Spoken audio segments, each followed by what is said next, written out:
49ers made a waiver claim.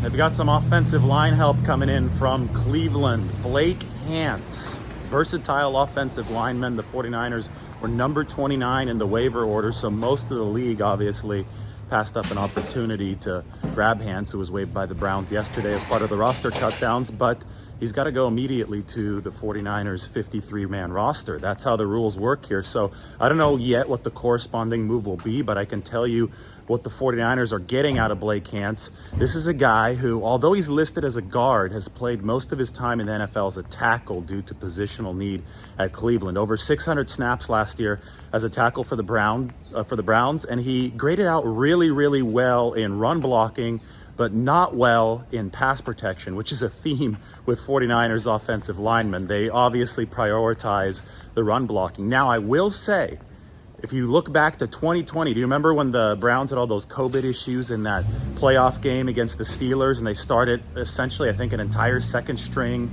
offensive line?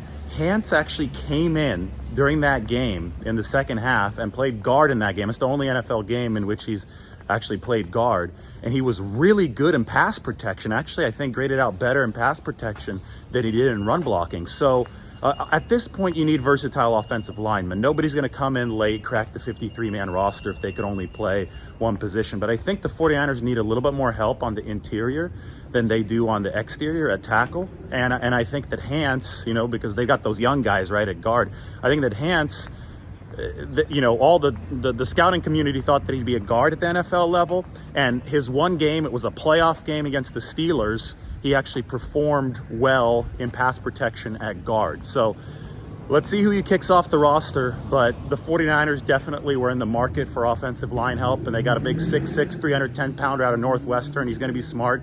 He's going to be able to plug into different positions on that offensive line, and the 49ers, they're in a position where they want to make sure that unit is as strong as possible in front of Trey Lance and potentially in front of Jimmy Garoppolo if he ever needs to play in this 2022 season. All right, like the channel.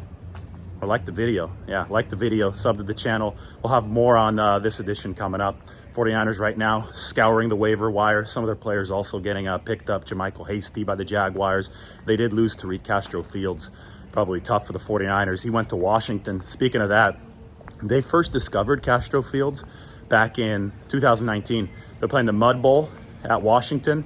Adam Peters drove from D.C. to Penn State, saw Castro-Fields there. So I suppose it's fitting that Castro-Fields gets picked up by Washington a couple years later after he was drafted by the 49ers. He's the only draftee from this 2022 class that's no longer in the 49ers building. Everybody else either made the team, 53-man roster, or Kalia Davis is on NFI. So I don't think the 49ers wanted to lose Castro-Fields. I think they wanted him on their practice squad, but that's the cost of doing business if you have a deep roster.